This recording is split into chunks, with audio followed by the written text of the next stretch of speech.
Hello students, स्वागत है आपका हमारे यूट्यूब चैनल नर्सिंग ब्रदर्स में, जहां आपको पढ़ाया जाएगा बीएससी नर्सिंग फर्स्ट सेमेस्टर और जीएनएम नर्सिंग फर्स्ट ईयर के सभी सब्जेक्ट वो भी एकदम फ्री ऑफ कॉस्ट। मैं आपको पढ़ा रहा हूं एनाटॉमी और फिजियोलॉजी। बाकी के सब्जेक्ट भी आपको पढ़ाए जाएंगे, लेकिन वो सब आपके सपोर्ट पे डिपेंड करता है। तो जैसा कि आपको पता ही है कि हम एनाटॉमी शुरुआत कर चुके थे। वो एनाटॉमी का आज यूनिट 1 का पार्ट 4 है। इससे पहले हमने पार्ट 3 की बात कर ली थी, जिसमें मैंने आपको एनाटॉमिकल मूवमेंट्स के बारे में बताया था, अलग अलग जो मूवमेंट होते हैं आपके, और उसका पीवाईक्यू भी मैंने डाल दिया है, जो वीडियो है, और उसके लिए अलग से प्लेलिस्ट आपको यूट्यूब पे मिल जाएगी। तो आज का जो हमारा टॉपिक है जो है यूनिट 1 पार्ट 4 में, आज हम बात करने वाले हैं सेल की।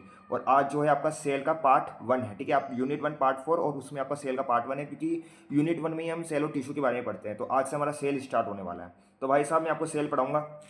तो सबसे पहले तो मैं आपको बता देता हूँ कि यहाँ पे आप जो सेल पढ़ोगे ना, वो आप सेल पढ़ोगे बेसिक से लेकर हाई लेवल तक, ठीक है। मैं आपको बेसिक से हाई लेवल तक सब कुछ पढ़ाने वाला हूँ, ठीक है। जिसको कुछ भी नहीं पता, वहाँ से लेकर जिसको सब कुछ पता है, सब कुछ बेसिक से हाई लेवल, ठीक है।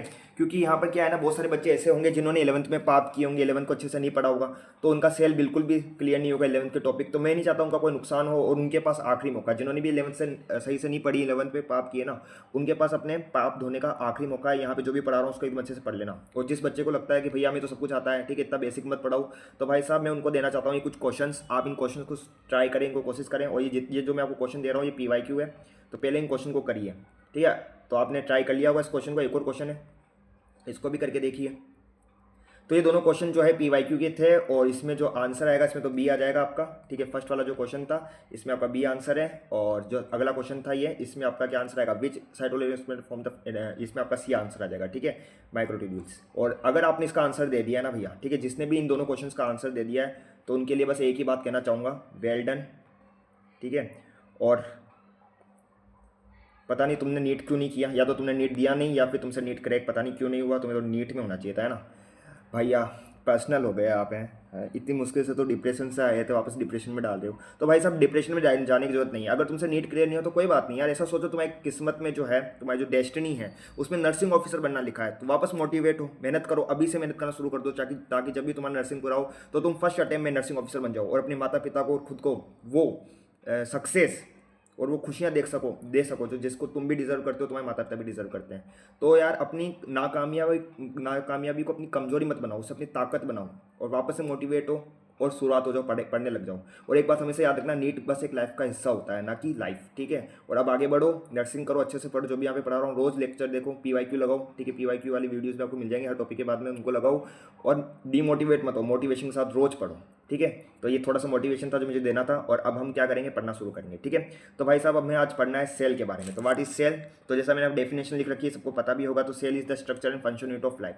तो जो स्ट्रक्चर और फंक्शन यूनिट ऑफ लाइफ होती है, ठीक है, उसको सेल बोलते हैं। और जितने भी ऑर्गेनिज्म होते हैं वो सेल से बन के बनते हैं। यहाँ पे कुछ इंपॉर्टेंट चीज़ है जो मैं आपको पहले बताना चाहता हूँ। देखो, आपके बॉडी में लेवल ऑफ ऑर्गेनाइजेशन होते हैं। सबसे पहला जो लेवल ऑफ ऑर्गेनाइजेशन आप पढ़ते हैं वो आता है केमिकल,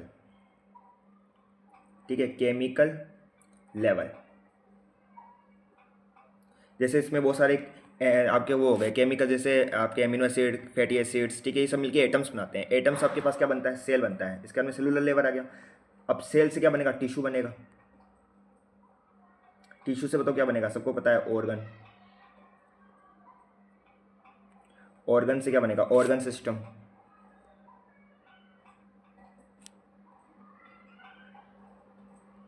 ठीक है। सिस्टम, ऑर्गन सिस्टम से क्या बन जाएगी, आपकी बॉडी बन जाएगी। तो ये चीज़ें सबको पता होती है ना। आगे बढ़ जाते हैं। आगे आता है आपके पास क्या, सेल की डिस्कवरी। तो हम शुरुआत से शुरू करेंगे। सबसे पहले सेल को डिस्कवर किसने किया? तो भाई साहब सबसे पहले जो साइंटिस्ट थे जिन्होंने सेल को डिस्कवर किया था, ठीक है, वो थे रॉबर्ट हुक। और इन्होंने एक डेड सेल को डिस्कवर किया था। पहली बात तो इन्होंने जो जो सेल ढूंढा था ना, वो जिंदा नहीं था, वो डेड सेल था। और भाई साहब डेड सेल को डिस्कवर करके उछलने लग गए भाई साहब। क्या बोलने लगे, अरे यार मैंने तो सेल डिस्कवर कर लिया। फिर बाद में पता चला कि यार वो तो डेड सेल था, ठीक है। उन्होंने किस में ढूंढा था उसको, कॉर्न में। कौन जानते होंगे आप, मक्का। तो मक्के के सेल को उन्होंने देखा था, जबकि वो एक सेल नहीं था, बस एक सेल बोली थी, ठीक है, वो डेड सेल था। और यहाँ पे एक चीज पूछी जाती है, पीवाईक्यू में भी चीज पूछी गई है कि टर्म सेल गिवन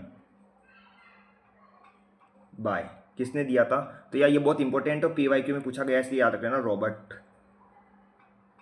और पीवाईक्यू का मतलब तुम समझते होंगे क्या होता है, ठीक है। नहीं समझते क्या, कॉम्पिटेटिव एग्जाम, नर्सिंग ऑफिसर के एग्जाम पूछा गया है, ठीक है। तो ये पीवाईक्यू है, इसको याद रख लेना कि रॉबर्ट हुक ने सेल टर्म दिया था, ये अच्छी चीज़ है, ठीक है। आगे बढ़ते हैं। आगे आता है तो भैया सबसे पहला लिविंग सेल किसने ढूंढा? तो भैया सबसे पहला जो लिविंग सेल था ना, वो ढूंढा था एंटोन वॉन लुइसर हुक ने, ठीक है। तो एंटोन वॉन लुइसर हुक जो थे उन्होंने सबसे पहला लिविंग सेल ढूंढा था, ठीक है। तो अगर कोई बोल दे कि बताओ लिविंग सेल ढूंढने का श्रेय किसको जाता है, मतलब किसने ढूंढा, तो इसने ढूंढा था, ठीक है। लिविंग सेल भैया एंटोन वॉन लुइसर हुक भैया थे, इन्होंने ढूंढा था। और इन्होंने लिविंग सेल ढूंढा और इन्होंने किस में ढूंढा था, वाटर में, ठीक है, पॉन्ड वाटर में, ठीक है, पॉन्ड वाटर में। इन्होंने क्या क्या देखा था, ये भी पूछा जाता है कि इन्होंने क्या क्या देखा, तो मैं आपको बता देता हूँ। इन्होंने बैक्टीरियाज देखे थे, इन्होंने अपना खुद का माइक्रोस्कोप बनाया था, याद रखना, ठीक है। तुम्हारे आरबीसी आता है ना, रेड ब्लड सेल, देखो इसमें तो नाम में सेल आ रहा है, ठीक है, रेड ब्लड सेल, ठीक है। इसके अलावा स्पर्मेटोजोआ। बताओ मुझे आरबीसी के पास न्यूक्लियस होता है नहीं होता है, कितने लोगों को आता है, देखें। अगर तुम बोलते हो कि होता है तो भैया गलत है, नहीं होता है, ठीक है। आरबीसी के पास न्यूक्लियस नहीं होता है, याद रख लेना। आरबीसी एक यूकेरियोटिक सेल है लेकिन उसके पास न्यूक्लियस नहीं होता है, ठीक है। ये सारी चीज़ें उन्होंने देखी थी। इन्होंने बैक्टीरिया, आपके आरबीसी, प्रोटोजोआ और जो आपके स्पर्मेटोजोआ मतलब आपका स्पर्म जो आप बोलते हो, तो इन्होंने ये सारी चीज़ें देखी थी, ठीक है। एक और चीज़ पूछी जाती है यहाँ पर, मैं आपको बता देता हूँ कि फाउंडर ऑफ माइक्रोस्कोप किसको कहा गया है, ठीक है। तो अगर आपको कोई पूछ ले कि who is known as the founder of microscope, तो भाई साहब याद रख लेना, आपके फाउंडर ऑफ माइक्रोस्कोप कौन है, बताओ अगर तुम्हें पता हो तो। नहीं पता तो यहाँ पे बता देता हूँ, एंटोन वॉन लुइसर ल्यूवेन, ठीक है। एंटोन वॉन ल्यूवेन हुक, जो आपके मैं अभी पहले लिखाया था, वही आपके फाउंडर ऑफ माइक्रोस्कोप है, ठीक है। ये भी लिख लेना। और ये चीज़ मैं बता देता हूँ, ये भी पीवाईक्यू में पूछा गया क्वेश्चन है, इसलिए बता रहा हूँ, ठीक है, याद रख लेना।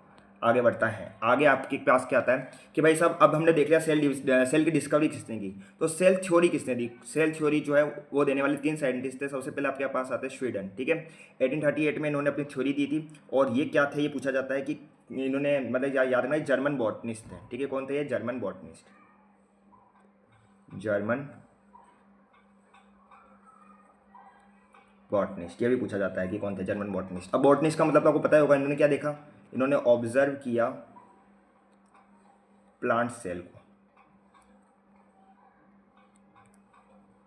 ठीक है। तो पूछा जाता है कि प्लांट सेल को किसने ऑब्जर्व किया था, आपके ये स्वीडन ने। फिर एनिमल सेल की डिस्कवरी किसने की, स्वान ने, ठीक है। और ये इन्होंने 1839 में अपनी डिस्कवरी दी थी। और ये कौन थे भैया, ये आपके ब्रिटिश जियोलॉजिस्ट थे। और जियोलॉजिस्ट का मतलब आपको समझ में आ ही गया होगा अब तक तो। हाँ भैया समझ में आ गया, क्या समझ में आया कि भैया इन्होंने कहीं ना कहीं प्लांट के मतलब एनिमल सेल के बारे में बताया, सही बात है, एनिमल सेल के बारे में इन्होंने बताया था, ठीक है। तो इन्होंने क्या किया, ऑब्जर्व्ड एनिमल सेल, ठीक है।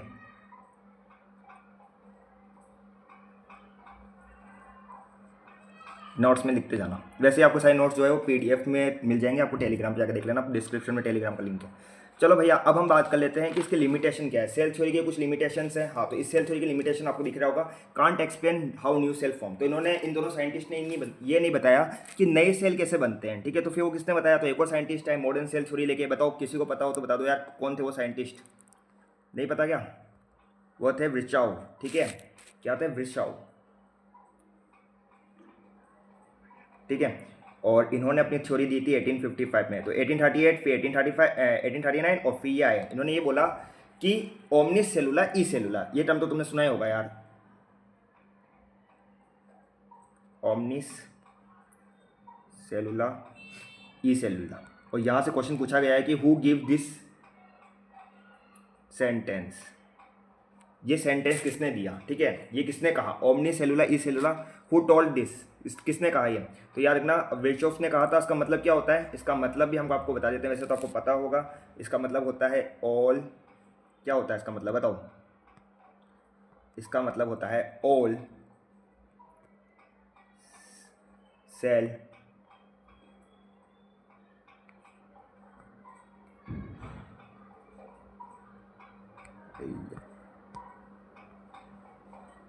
arise from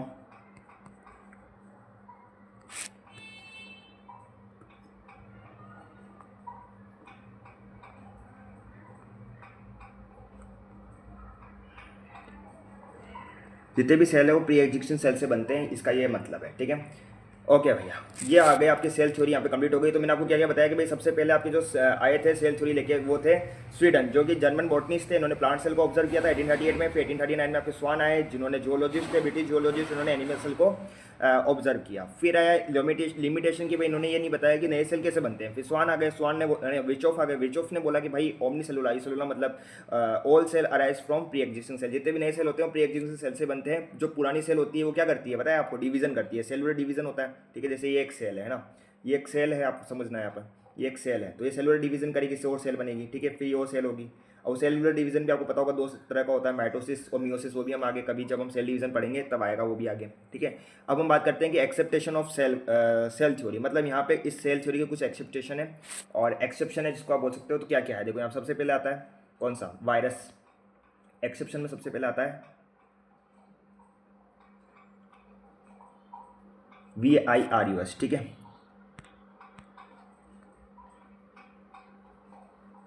virus. दूसरे नंबर पे कौन आता है आपका, बैक्टीरिया। आप बोलोगे भैया ये तो सेल ही होते हैं, फिर ये एक्सेप्टेशन कैसे हैं। तो ये तो हमें अभी पता है कि ये सेल होते हैं, लेकिन उस वक्त ये जो साइंटिस्ट थे ना, तीन महान व्यक्ति, इनको ये लगता था कि ये सेल नहीं होते हैं। ऐसा क्यों? क्योंकि इनमें न्यूक्लियस नहीं होता है। उस वक्त जो साइंटिस्ट थे उनका ये मानना था कि सेल वही है जिसमें न्यूक्लियस है, और जिसमें न्यूक्लियस नहीं है वो क्या है, वो सेल भी नहीं है, ऐसा इनका मानना था। जबकि ये गलत चीज़ थी। वो तो हमें जब हमने आगे स्टडी की तब हमें पता चला। तो वायरस, बैक्टीरिया आप देखोगे तो प्रोकैरियोटिक सेल होता है, और प्रोकैरियोटिक सेल में न्यूक्लियस नहीं होता, न्यूक्लियस होता है, ठीक है। तो उन्होंने बोला बैक्टीरिया जो है वो आपका सेल नहीं है। आरबीसी का नाम देखोगे तो आरबीसी रेड ब्लड सेल, इसका नाम में सेल है, लेकिन फिर भी इसको सेल क्यों नहीं बोला, क्योंकि इसमें क्या नहीं है, न्यूक्लियस नहीं है, ठीक है। और सिव ट्यूब्स आप जानते हो, जैसे प्लांट है, ठीक है, प्लांट है, इसमें ना इसके पास क्या होती है, कुछ इस तरीके की सपोर्टिव सेल्स होती है जो उसको न्यूट्रिशन प्रोवाइड करती है। तो ये बीच में जो है ना, ये है सिव ट्यूब्स, ठीक है। और ये सेल है, लेकिन इसको सेल क्यों नहीं बोला इन्होंने, क्योंकि इसके पास न्यूक्लियस माइटोकॉन्ड्रिया नहीं होता है। क्यों नहीं होता वो भी बता देता हूँ। यहाँ से क्या है, पानी जो है, वाटर जो है ना, वो ऊपर जाता है, ऊपर से नीचे भी आता है वाटर इसके जरिए, और न्यूट्रिशन आपके, ठीक है, न्यूट्रिशन जो है ये सब भी जाते हैं। तो अगर बीच में न्यूक्लियस होगा या माइटोकॉन्ड्रिया होगा तो क्या होगा कि वाटर का ट्रांसपोर्टेशन, न्यूट्रिशन का ट्रांसपोर्टेशन नहीं होगा, इसलिए ये न्यूक्लियस और माइटोकॉन्ड्रिया या दूसरे ऑर्गेनल्स नहीं होते हैं। तो जब इस चीज़ को इन्होंने देखा साइंटिस्टों ने, तो उन्होंने बोला कि सिव ट्यूब सेल नहीं है, लेकिन बाद में पता चला कि भाई सेल ही होती है ये भी, ठीक है। ओके भैया, समझ में आ गया? हाँ भैया, समझ में आ गया। अब आ गया था सेल की साइज।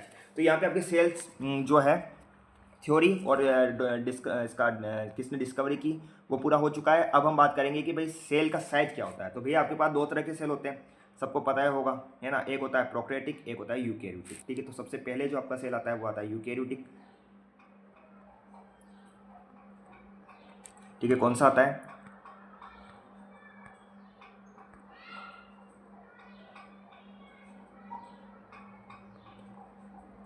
यूकैरियोटिक और प्रोकैरियोटिक। मैं आपको प्रो ही लिख के दे देता हूँ ना, pro like pro, study like pro. अरे प्रो का मतलब प्रोकैरियोटिक है ना, शॉर्ट फॉर्म भी लिखा करो, ठीक है, लिखा करो। तुम लोग शॉर्ट फॉर्म मत लिखना, मैं लिख रहा हूँ बस, ठीक है। 10 to 20 माइक्रोमीटर, ठीक है। और ये कितना होता है बता दो, 1 से 2 माइक्रोमीटर। ओके, साइज याद रखनी है, ठीक है, ये साइज याद रख लेना, 1 से 2 माइक्रोमीटर। ओके भैया, आगे बढ़ते हैं। तो आगे आपके पास क्या आता है, आगे आपके पास आता है यहाँ पर स्मॉलेस्ट सेल। यहाँ से देखो सीधे PYQ बनते हैं सीधे, इसलिए मैं सीधे ही ले आया हूँ आपके लिए। स्मॉलेस्ट सेल आपको पूछा जा सकता है कि दुनिया का सबसे छोटा सेल कौन सा होता है। आपको ज़्यादातर लोगों को पता होगा, PPLO होता है, प्लूरोनिमोना लाइक ऑर्गेनिज्म, जिसको अपन बोलते हैं। इसका दूसरा नाम भी बहुत इंपॉर्टेंट है, वो भी मैं आपको बताऊंगा, लेकिन पहले आप ये लिखो, प्लूरो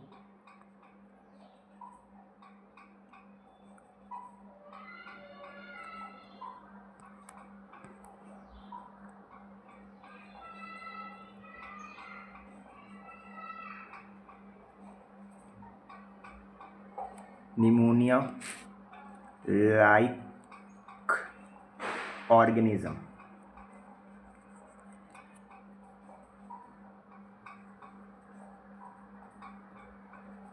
ठीक है।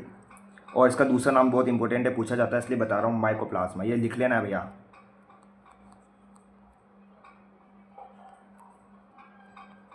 ठीक है। यहाँ से PYQ पूछा गया था, ठीक है। आपको ऑप्शन में माइकोप्लाज्मा दे रखा था, PPLO नहीं दे रखा था, ठीक है। वो पूछा गया था कि सबसे छोटा सेल कौन सा होता है, तो माइकोप्लाज्मा होता है, ठीक है। और इसको अपन PPLO भी बोलते हैं। PPLO का दूसरा नाम माइकोप्लाज्मा है, MYCOPLASM है, प्लाज्मा, ठीक है।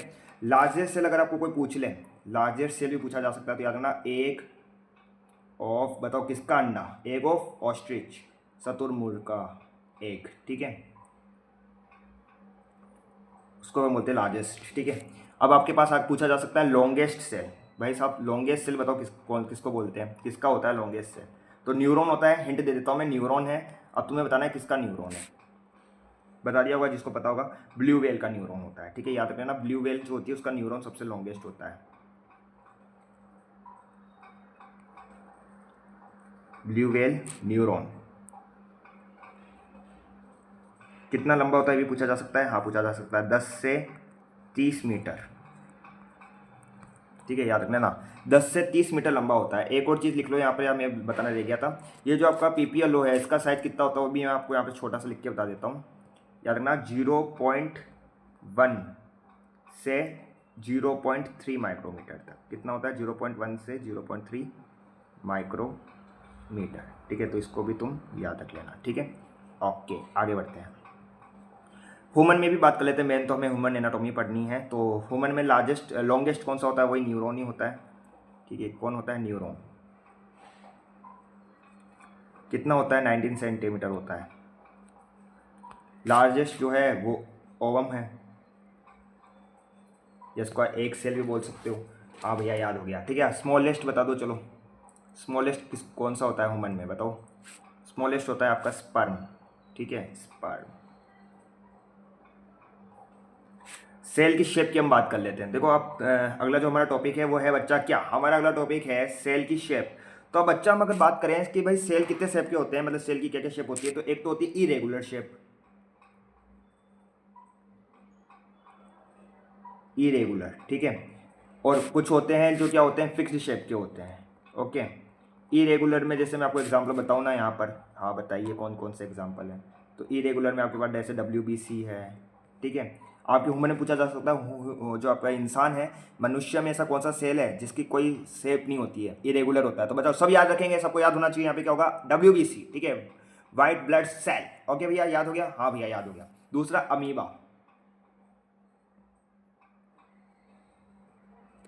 ठीक है। और फिक्स्ड में आप जैसे न्यूरॉन देख लो, न्यूरॉन की फिक्स शेप होती है, लॉन्ग होते हैं, एलोंगेटेड होते हैं, ठीक है। ओके आगे बढ़े, आगे बढ़ते हैं, ठीक है। आगे आता है अब बहुत इंपॉर्टेंट, ये जो मैं तुम्हें सारणी बता रहा हूँ ना, जिसको आप टेबल बोल रहे हो, यहाँ से पता नहीं कितने क्वेश्चन PYQ में आए हैं, ठीक है। बहुत ज़्यादा क्वेश्चन यहाँ से पूछे गए हैं, तो इनको तो एकदम अच्छे से याद करना है। अब तक जो आपने पढ़ लिया, हमने क्या क्या पढ़ा, हमने पढ़ा सेल की थ्योरी। तो सबसे पहले हमने क्या पढ़ा कि भाई सेल क्या होता है। दूसरी चीज़ हमने पढ़ी कि सेल की थ्योरी किसने दी थी, सेल डिस्कवर किसने किया था। डिस्कवरी में आपके पास रॉबर्ट हुक आया, ठीक है। फिर आपके पास ये एंटोन लुइस हुक आया, ठीक है। फिर आपके पास आ गया सेल थ्योरी में स्वान, स्वीडन और आपके विश्व, ठीक है। किसने किसने क्या क्या दिया, सबको याद हो रहा होगा अभी तक, ठीक है।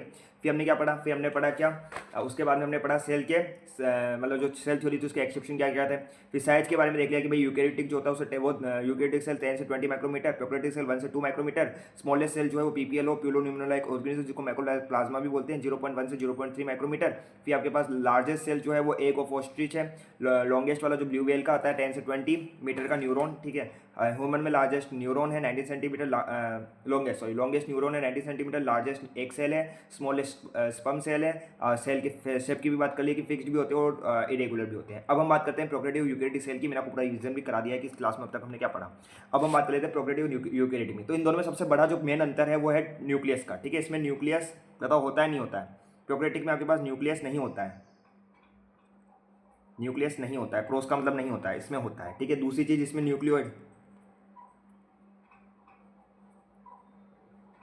न्यूक्लियोइड इसमें होता है भैया, ठीक है। आगे बात करते हैं इसका DNA कैसा होता है, पूछा जाता है। इसका सर्कुलर DNA होता है, ठीक है, सर्कुलर DNA। इसका कैसा DNA होता है, इसका लीनियर होता है। लीनियर बोले तो सीधा सीधा है ना, लीनियर। सर्कुलर में गोल गोल, ठीक है भैया, ठीक है। आगे बढ़े, आगे बढ़ते हैं। ये टेबल याद रख लेना है ना। आगे यहाँ पे पूछा जाता है, आपको जैसा पता होगा कि इसका जो DNA होता है वो नेकेड होता है, ठीक है, नग्गा DNA होता है ना, क्योंकि इसमें न्यूक्लियस ही नहीं है, इसमें आपके पास हिस्टोन प्रोटीन नहीं होते हैं। तो मुझे बताओ, जब हिस्टोन प्रोटीन नहीं है तो बताओ यहाँ पे न्यूक्लियोसोम होगा नहीं होगा, नहीं होगा भैया, नहीं होगा, ठीक है। तो न्यूक्लियोसोम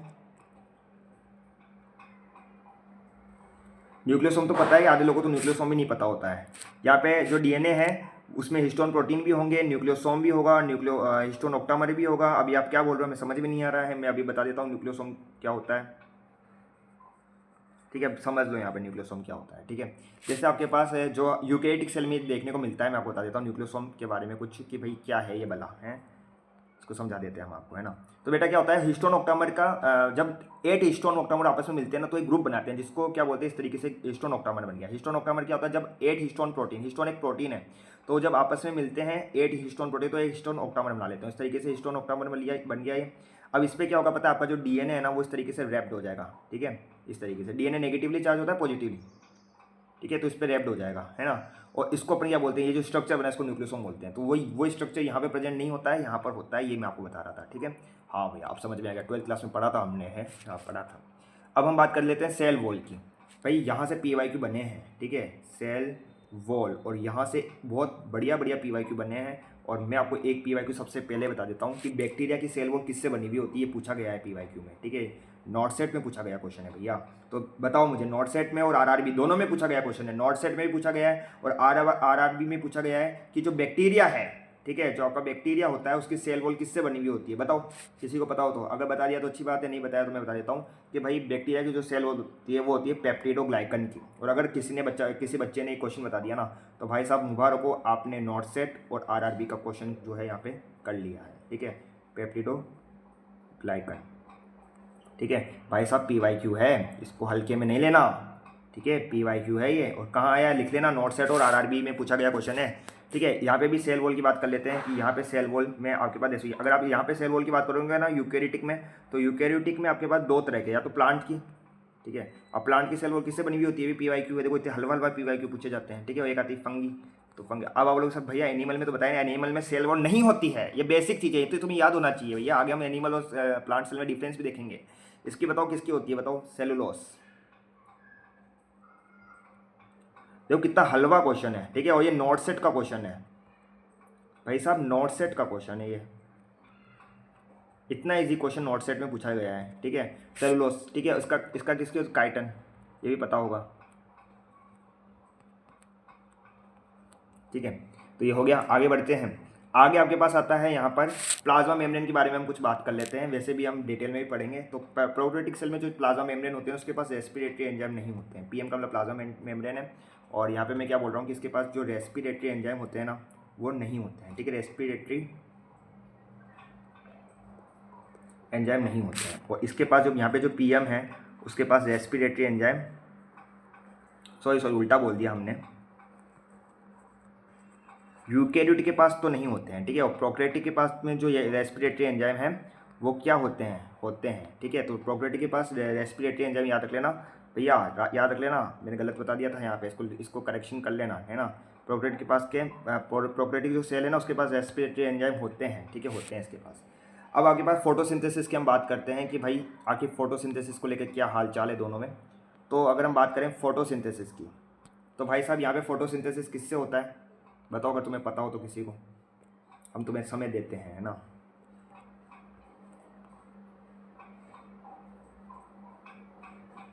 यहाँ पे फोटोसिंथेसिस होता है क्रोमेटोफोर से। भाई साहब ये PYQ में आ रखा है इसलिए इसको याद रख लेना, ठीक है। और यहाँ पे किससे होता है, यहाँ पे क्लोरोप्लास्ट से होता है, ये तो सबको पता है। क्लोरोफिल पिगमेंट होता है नहीं होता है क्लोरोप्लास्ट में, होता है, यहाँ होता है, तभी तो उसका कलर ग्रीन होता है। हाँ सही है। आगे हम बात कर लेते हैं सेल ऑर्गेनल्स। देखो यहाँ पे बहुत कंफ्यूज वाली चीज़ है, सेल ऑर्गेनल्स को लेके बहुत सारे लोग कंफ्यूज होते हैं। बहुत सारे लोग ये बोलते हैं कि भैया जो हमारा प्रोकैरियोटिक सेल है ना उसमें सेल ऑर्गेनल्स ही नहीं होते। भाई साहब प्रोकैरियोटिक सेल में सेल ऑर्गेनल्स ही नहीं होते हैं, किसने कहा भाई, सेल ऑर्गेनल्स प्रोकैरियोटिक सेल में होते हैं लेकिन मेम्ब्रेन बाउंड नहीं होते हैं, मेम्ब्रेन लेस होते हैं, ठीक है। तो सेल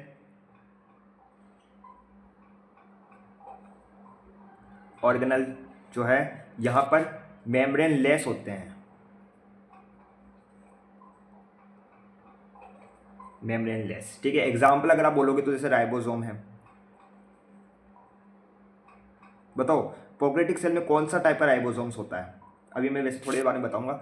चलो उससे पहले मुझे बताओ कि यहाँ पे सेंट्रियोल होता है नहीं होता है, ठीक है। अगर तुमने बोला होता है, क्योंकि आपको एक बात बताता हूँ, सेंट्रियोल जो है ना वो मेम्ब्रेन लेस है, सेंट्रियोल के बाद मेम्ब्रेन नहीं होता है। अगर तुम इस लॉजिक से देखोगे तो तुम बोलोगे कि भाई प्रोकैरियोटिक में सेंट्रियोल होता है, क्यों, क्योंकि मेम्ब्रेन लेस है ये, तो होगा। लेकिन भैया नहीं है, नहीं होता है, ये बहुत इंपॉर्टेंट क्वेश्चन है, ये नॉर्थ सेट में पूछा गया क्वेश्चन है भैया, PYQ है ये। और अगर तुमने ये लॉजिक लगाया कि भाई प्रोक्रेटिक सेल में भैया ने बताया था कि ये ना मेम्ब्रेन लेस होते हैं और जो सेंट्रियोल होता है वो मेम्ब्रेन लेस होता है, तो भाई ये प्रोक्रेटिक में होता होगा। तो भाई साहब ये लॉजिक नहीं लगाना है, ठीक है। यहाँ पे राइबोसोम होता है, ठीक है, लेकिन ये नहीं होता है, याद रख लेना, ठीक है। यहाँ की अगर हम बात करें तो यहाँ पे बहुत मेम्ब्रेन लेस और मेम्ब्रेन बाउंड दोनों होते हैं। यहाँ पे तो कोई टेंशन की बात ही नहीं है, सारे बहुत होते हैं, दोनों बहुत मेम्ब्रेन लेस एंड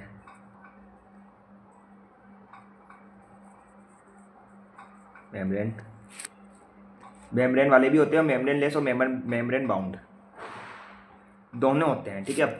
ओके, आगे बढ़ जाएं, आगे बढ़ जाते हैं। तो ये चीज़ याद रखना, सेंट्रोल वाली जो मैं बताया हूँ, ठीक है। अब आगे बढ़े तो यहाँ पे गैस वैक्यूल, यहाँ पे कौन सा वैक्यूल होता है, गैस वैक्यूल। यहाँ पे कौन सा होता है बताओ, किसी को पता हो तो, सेप वैक्यूल होता है, ठीक है भैया। यहाँ पे मैं आपको बताया था, बताओ कौन सा राइबोसोम होता है। यहाँ पे 70S होता है, यहाँ पे 80S और 70S दोनों होते हैं, है ना। और मुझे बताओ माइटोकॉन्ड्रिया के अंदर कौन सा राइबोसोम होता है? माइटोकॉन्ड्रिया में राइबोसोम भी होता है? अरे मूर्खों, होता है, ठीक है। कौन सा होता है बताओ? 70S होता है, सही है, 70S ही होता है, ठीक है। अब हम बात करते हैं साइक्लोसिस की। पूछा जाता है, सीधा क्वेश्चन पूछा जाता है कि प्रोक्रेटिक सेल में साइक्लोसिस होता है नहीं होता है? तो यहाँ पे नहीं होता है साइक्लोसिस, और यहाँ पे अब बताओ साइक्लोसिस क्या होता है, किसी को पता है क्या? नहीं पता है भैया, अभी बता देते हैं। तो तुम्हें नहीं पता साइक्लोसिस क्या होता है, नहीं पता तो देखो यहाँ पे समझो, ये सेल है, ठीक है। यहाँ पे इस तरीके से इसका साइटोप्लाज्म होगा, तो ये साइटोप्लाज्म क्या करता है, क्लॉकवाइज एंटी क्लॉकवाइज रोटेट करता है, तो उसी को साइक्लोसिस बोलते हैं। यहाँ पे नहीं होता है, यहाँ पे होता है, ठीक है। यूकेरियोटिक में होता है, ठीक है। आगे बात कर लेते हैं कुछ और, 3 चीज़ें, एक लास्ट चीज़ और बची है, नहीं 2 चीज़ें और बची है हमारे पास। एक आता है साइटोस्केलेटन, ठीक है, देख लेते हैं हमारे पास कितनी चीज़ें हैं। एक है साइटोस्केलेटन, 3 तरह के होते हैं, बताओ किस किस को पता है कि एक तो होता है इंटरमीडिएट फिलामेंट, एक होता है माइक्रोफिलामेंट और एक होता है माइक्रोट्यूब्यूल्स, ठीक है। यहाँ पे साइटोस्केलेटन नहीं होता। यहाँ पे यूकेरियोटिक्स में आपको जो यूकेरियोटिक सेल है उसमें आपको स्केलेटन जो है वो देखने को मिलता है, ठीक है भैया। तो ये भी पूछा जाता है ना। फ्लैजिला की बात कर लेते हैं। फ्लैजिला सीलिया पढ़ा होगा आप लोगों ने ना। तो फ्लैजिला की बात करें तो यहाँ पे 9+2 अरेंजमेंट नहीं होता है ना। जो प्रोक्रेटिक सेल है उसमें जो फ्लैजिला होते हैं वो सिंपल होते हैं। सिंपल का मतलब क्या है, यहाँ पे 9+2 अरेंजमेंट नहीं होगा। और यहाँ पे जो फ्लैजिला होते हैं वो क्या होते हैं, कॉम्प्लेक्स होते हैं, ठीक है। फ्लैजिला कॉम्प्लेक्स होने का मतलब क्या है कि यहाँ पे 9+2 अरेंजमेंट होता है, नहीं होता है, होता है, ठीक है। एग्जाम्पल आप देख लोगे, यहाँ पे बैक्टीरिया, BGA, माइक्रोप्लाज्मा, यहाँ पे आपके प्रोटिस्टिड्स, फंगी, एनिमल और प्लांट्स, ठीक है। तो यहाँ पर आपका प्रोक्रेटिक और यूकेरियोटिक में पूरा हो गया। और मैं बोलूँगा कि आपको ये टेबल बिल्कुल याद रखनी है। यहाँ से सीधे MCQ आते हैं, और आपके जो कॉम्पिटिटिव है, आपके जो है कॉलेज के एग्जाम होंगे उसमें भी यहाँ से सीधे क्वेश्चन बनते हैं, क्योंकि मैं इस लेवल का पढ़ा रहा हूँ कि जिससे आप अपने कॉलेज में तो टॉप करें, साथ ही साथ कॉम्पिटिशन में भी बढ़िया आपके नंबर आए और आप नर्सिंग ऑफिसर भी बने, जब भी आपका नर्सिंग पूरा हो जाए उसके बाद में। अब कुछ ऐसी चीज़ हम बात कर लेते हैं जो किसी को नहीं पता होगी। अगर मैं आपको पूछूं कि एक मनुष्य में, यानी कि एक ह्यूमन बॉडी में कितने नंबर ऑफ सेल होते हैं, बताओ नंबर ऑफ सेल, बताओ कितने नंबर ऑफ सेल होते हैं। तो यहाँ पे याद रखना 46 ट्रिलियन, ये पूछा जाता है भैया, बहुत इंपॉर्टेंट, ये डाटा याद रखना है ना। डाटा याद हो जाएगा, हाँ भैया याद हो जाएगा। कितने, 46 ट्रिलियन। इसको हम ऐसा भी लिख सकते हैं 4 × 10⁻13 सेल्स। तो आपको ऑप्शन में 4 × 10⁻13 सेल्स भी लिखा हुआ आ सकता है, तो कंफ्यूज नहीं होना है, ठीक है। अब यहाँ पर आता है एक टर्मिनोलॉजी, ठीक है। इसको आपको कहाँ पे लिखना है मैं बता चुका हूँ कि एक अलग से कॉपी बनानी है, किसके लिए, एनाटॉमिकल टर्मिनोलॉजी के लिए। तो उसमें आपको लिखना है ये, और हिंदी मीडियम वालों को भी कॉपी बनानी है, जिसमें वो क्या करेंगे, इंग्लिश टू हिंदी टर्म लिखेंगे, ठीक है, गूगल करके, जो भी मैं यहाँ पे बताऊँगा। एपोपोटोसिस, ठीक है, इसका मतलब क्या होता है, इसका मतलब होता है सेल डेथ प्रोग्राम। इसको एनाटॉमिकल टर्म वाली जो कॉपी उसमें लिख लेना है ना। देखो आपकी जो सेल है ना आपकी बॉडी की, उसके अंदर एक ऐसा प्रोग्राम होता है जिसके बाद में आपकी जो सेल है वो मर जाएगी। देखो कोई भी सेल है ना जिंदा नहीं रह सकती, कभी ना कभी एक समय आएगा जब सेल को मरना पड़ेगा। अगर ऐसा नहीं होता तो क्या होता कि इंसान जल्दी बुढ़ा हो जाता। हालांकि इंसान बुढ़ा होता है लेकिन समय से ज़्यादा जल्दी बुढ़ा हो जाता अगर ये एपोपोटोसिस है वो नहीं होता। तो ये होना जरूरी है।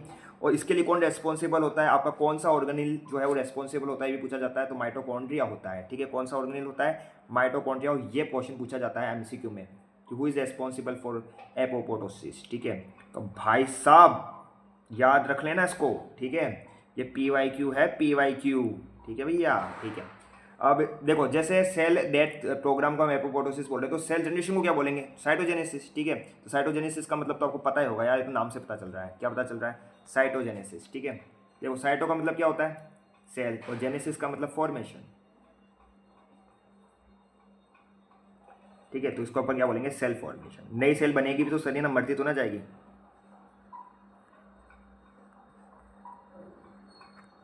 ठीक है, सेल फॉर्मेशन।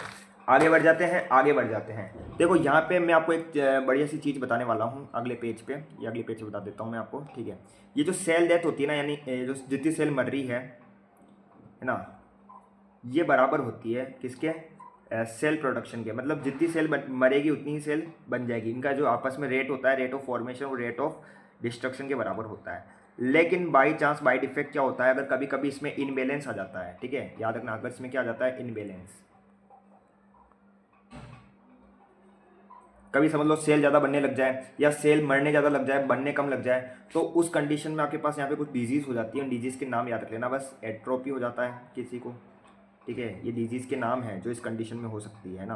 दूसरी जो डिजीज़ है, पहली डिजीज़ थी, दूसरी डिजीज़ आपकी हो जाती है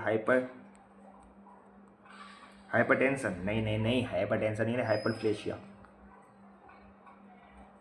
ठीक है, हाइपरटेंशन कहाँ से होगा इधर है। तीसरा देख लो, तीसरा आता है आपके पास हाइपरस्ट्रोफी। ठीक है,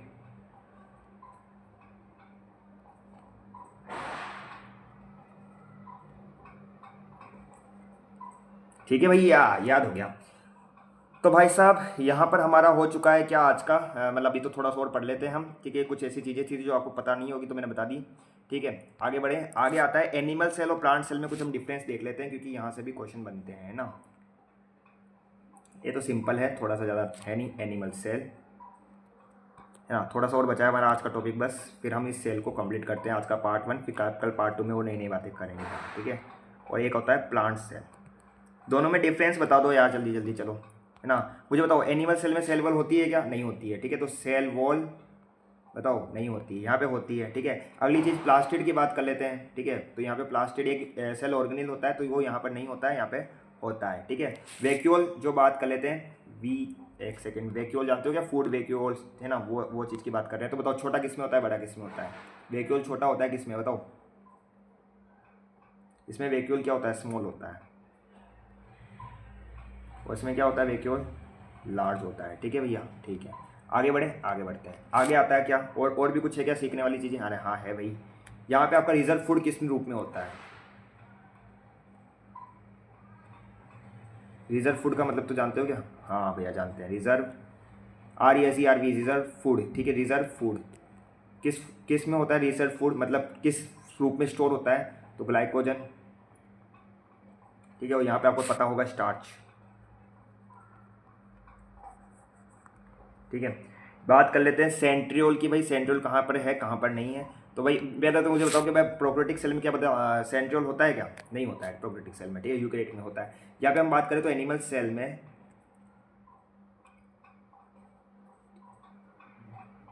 सेंट्रियोल होता है, नहीं होता है, होता है। यहाँ पे नहीं होता। प्लांट सेल में सेंट्रियोल नहीं होता, याद रखना। गोल्गी कॉम्प्लेक्स की बात कर लेते हैं, गोल्गी बॉडी। ठीक है, तो गोल्गी बॉडी बेटा याद रखना, यहाँ पे क्या होता है, कॉम्प्लेक्स होता है। ठीक है मेरे प्यारे बच्चों, हैं भाइयों बहनों, मेरे मेरे प्यारे भाइयों बहनों, एनिमल में जो गोल्गी कॉम्प्लेक्स होता है वो कॉम्प्लेक्स ही होता है। ठीक है, प्लांट में सिंपल होता है ना भैया, समझ में आ गया। ठीक है, अब से मैं तुम्हें भाई बहन ही बुलाऊंगा है, क्योंकि तुम भी मुझे भैया ही बोलते होंगे।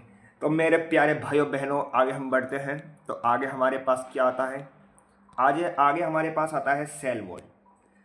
भैया ये तो आपने बता दिया था, हाँ हमने बता दिया था, लेकिन फिर भी एक और बार और बता देते हैं, क्योंकि यहाँ से क्वेश्चन बनते हैं PYQ में, इसलिए। ठीक है, तो मुझे वापस बता दो चलो, फंगी की सेल वॉल किससे बनी हुई होती है। सर ये तो सबको पता है, काइटन किससे। ठीक है, और ये भी बता दो कि ये जो होता है, ये काइटन किसका होमोपोलीमर होता है। अब ये तो किसी को नहीं आएगा। ठीक है, बताओ किसका होमोपोलीमर होता है। इट इज़ ए होमोपोलीमर, बताओ यार किसका होता है, NAG। NAG की फुल फॉर्म बताओ, अन एसिटाइल ग्लाइकोसाइमैन। ठीक है, अन एसिटाइल ग्लाइकोसाइमैन लिख लेना। ठीक है, ओके भैया समझ में आ गया। आगे बढ़े, आगे आता है एल्गी के बारे में कुछ बताओ बच्चों। एल्गी का किससे बनी हुई होती है सेल वॉल। एल्गी की जो होती है वो सेलुलोस, ठीक है, प्लस गैलेक्टस से बनी हुई होती है। ये कुछ एक्स्ट्रा चीज़ है जो मैं आपको लिखा रहा हूँ। प्लांट से आपको बताइए, और एक बैक्टीरिया वापस आ गया। देखो मैं वापस बोल रहा हूँ, बैक्टीरिया वाला PYQ में पूछा गया है, नॉट सेट और RRB में पूछा गया है, इसलिए याद रख लेना। ये पेप्टिडोग्लाइकन फिर बता रहा हूँ मैं, इस पर जोर डाल रहा हूँ, इसका मतलब इंपॉर्टेंट है ये। हाँ भैया आप जोर लगाइए, हम पढ़ लेंगे, आप टेंशन मत कीजिए, है ना, मुझे पता है आप लोग पढ़ लोगे। तो जो जो बोल रहा हूँ उनको याद कर लेना, ठीक है। पेप्टिडोग्लाइकन और ये PYQ है भैया, ये PYQ है। आगे बढ़ें क्या, आगे बढ़ते हैं। तो भाई साहब सेल वॉल का फंक्शन क्या होता है, फिर हम बस ख़त्म करते हैं। कल फिर हम प्लाज्मा मेम्ब्रेन के बारे में पढ़ेंगे, ठीक है। तो एक लास्ट चीज़ें लिख लो कुछ कि भाई सेल वॉल का क्या फंक्शन है। तो सेल वॉल के फंक्शन की बात कर लेते हैं कि भाई आखिर इसका फंक्शन क्या होता है। तो भाई ये रिजिड होती है ना, और डेड होती है, ठीक है। सेल वॉल प्लांट में होती है, एनिमल में नहीं होती भैया, प्लांट में होती है, ठीक है। फिर गिवन क्या देती है, गिवन शेप देती है ये, ठीक है, सेल को शेप देती है, ओके। इसके अलावा स्ट्रक्चर प्रोवाइड कराती है सेल को, ठीक है। किसको, टू सेल्स, सेल को स्ट्रक्चर और सेल्फ दोनों देगी, ठीक है। प्रोटेक्ट फ्रॉम पैथोजन से प्रोटेक्ट करती है।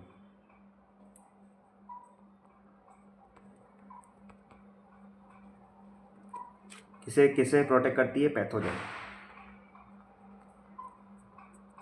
तो ये सारी चीज़ें हैं जो आपको सेल के बारे में याद रखनी है। अगले लेक्चर में हम देखेंगे प्लाज्मा मेम्ब्रेन के बारे में। रुको अभी जाओ मत भैया, तुम्हारे लिए कुछ इंपॉर्टेंट चीज़ है, ठीक है। देखो यार, यूट्यूब का कोई भरोसा नहीं है, कभी भी कुछ भी हो सकता है, चैनल डिलीट हो जाता है, साला हर कोई आगे उड़ा देता है। तो हम नहीं चाहते हैं कि चैनल डिलीट हो जाए तो तुम्हारी पढ़ाई अधूरी रह जाए। इसके लिए हमने फेसबुक पे भी सारी सिस्टमेटिक ऑर्डर पे आपको वीडियोस करा दिए हैं। तो हम नहीं बोलते कि तुम जाके फेसबुक को फॉलो करो, वहाँ पे देखो, नहीं। देखिए अगर फ्यूचर में कभी ऐसा हो जाता है कि ये चैनल डिलीट हो जाता है, वैसे होगा नहीं, देखिए अगर भविष्य किसने देखा, अगर हो जाता है तो आपकी पढ़ाई पे इसका इफेक्ट नहीं पड़े, इसलिए आप क्या करना, फेसबुक पे जाके जो है देख सकते हो आप सारी वीडियो सिस्टमेटिक ऑर्डर में प्लेलिस्ट के फॉर्म में यहाँ पे मिल जाएंगे। फेसबुक का जो लिंक है वो भी मैंने डिस्क्रिप्शन में दे रखा है, तो अभी से फॉलो कर लो, क्योंकि अगर भविष्य में ऐसा कुछ हो जाए तो आपकी पढ़ाई पे इस पर इंपैक्ट नहीं पड़े, इसलिए कर दिया गया है, ठीक है। तो अभी के लिए इतना यार, बाय बाय, थैंक यू यहाँ पे आने के लिए और सपोर्ट करना, ताकि आपके लिए चैनल मतलब टीचर्स लगाए जा सकें। तो बाय बाय बच्चों, बाय बाय मेरे प्यारे भाई और बहनों। कल मिलते हैं किसके साथ, मतलब अगला वीडियो में मिलते हैं, अगले वीडियो देखना जिसमें प्लाज्मा मेम्ब्रेन को पढ़ेंगे। तो आज के लिए इतना ही, बाय बाय।